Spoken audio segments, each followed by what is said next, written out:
there it is. Nintendo has given us that Nintendo Direct that we've been begging for, that Nintendo Direct Mini. And I know that there is a lot of rumors that surfaced that they did not freaking account for, in which they aren't really obligated to do anything. And I actually did troll a lot of people on Twitter saying they aren't obligated to do anything for us. They aren't really obligated to answer for made up rumors. It's all you guys' fault for hyping stuff up. So haha, just know that I'm freaking laughing at you and I'm trolling you over here in my little seat.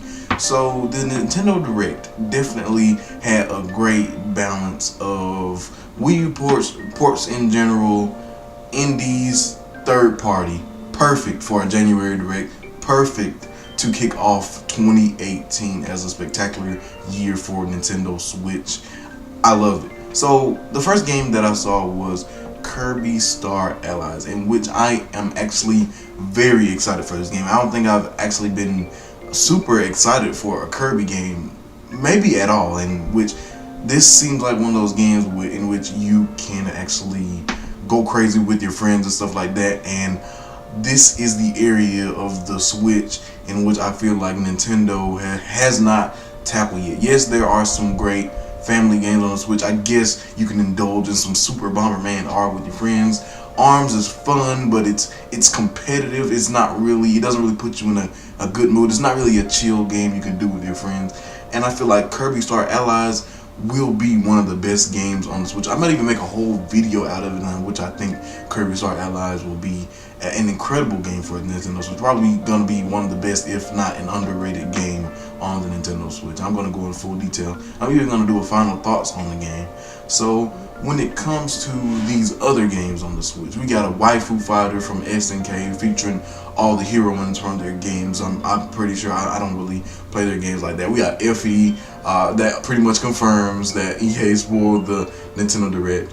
We got this other one in which it's sort of like a tower climber indie game. I think I forget the name, but it looked very incredible. The art in that game looked very beautiful.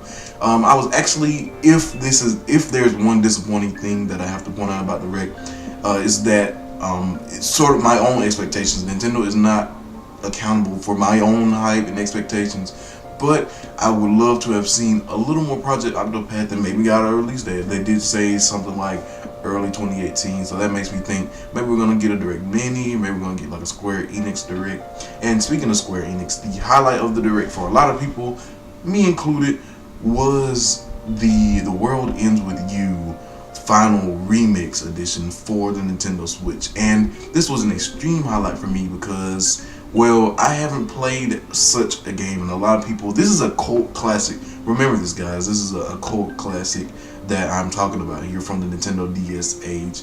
And I actually haven't owned a DS or a DSi, and I'm actually just sold my 3DS, in which I can't play the game at all. There's no way I can play the game. Even if I did have all those systems, I probably wouldn't find a physical version of the game anywhere near my house. So when it comes to stuff like that, I'm definitely willing to indulge in that game. Definitely. And I'm really happy to see. Listen, guys, Square Enix has been in every single Nintendo Direct. I'm telling you guys, the Square Enix support for the Switch is real. Now, when it comes to other stuff and the rest of the games that were there, Dark Souls, we got a remastered Dark Souls on Nintendo Switch. A lot of people that I talked to were very happy about that, in which, who wouldn't be happy about that? That's portable Dark Souls. I don't really, the Dark Souls subgenre of games is not my cup of tea, like, per se. I do play Dark Souls. I've played Bloodborne. I've played a lot of games relating to the Dark Souls franchise. I played Assassin's Creed Origins, in which it is very Dark Souls-y. So I don't really mind the trial and error. That's actually one of my preferred ways. That's an addictive feeling, that trial and error, overcoming that. Like, that's like the hook of Cuphead for me. Trial and error. If you lost, it's because you suck. That's it. It's like a Contra style gameplay. But I don't want to stick on this for too long. Overall, guys, like I said, this was an extremely balanced Direct in which we got a lot of hefty stuff. It's probably a very polarizing Direct for a lot of people because there were a lot of Wii U ports, like Hyrule Warriors. We got some Donkey Kong Tropical Freeze stuff. A lot of people feel like it was a very port heavy direct, in which I don't understand because like 3 people owned the Wii U. No tea, no shade, but the Wii U was not a very successful system to say the least. That's why a lot of people feel like the Switch should just clear that bar already to prove its superiority to the system. But if you ask me, I didn't own the Wii U. I owned the PlayStation 4, and if you ask me, I am very, very, very happy that they keep bringing I hope they bring every single all-star Wii U game to the Switch. To be honest, I just continue to do what you're doing. Other than that, we got some very interesting DLC with Donkey Kong and the Rabbits and Luigi in Odyssey with his new mini game Balloon World, in which you have balloons, you find balloons. That's not very meaty, but just knowing we're getting free Mario Odyssey DLC, knowing that there's another reason to go back to the Mushroom Kingdom, to go back to the Metro Kingdom, to go back to the Sand Kingdom, to go back to the Forest Kingdom, to go back to the Seaside Kingdom. It's just great to see Nintendo at full force. Speaking of Nintendo at full force, we got a new game announcement, Mario Tennis Aces, with a story mode. That alone, and I cannot stress this enough, Nintendo has changed.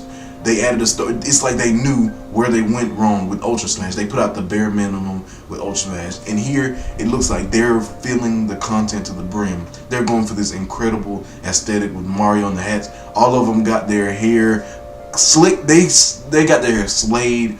Waluigi looks so dapper. Wario, Luigi, Mario with the little. I noticed these little things that Nintendo. They definitely have this spark that they have with the GameCube since the GameCube. If you ask me, that's just how it is. The Switch is very reminiscent of the GameCube and the Nintendo 64, and it has all those elements of those systems that I love so much. So yeah, overall this direct, like I said, Nintendo, keep doing what you're doing. And well, this was my review for the Nintendo Direct Mini. It did the job. I don't know what you guys were expecting from a January Nintendo Direct, especially something called a Nintendo Direct Mini.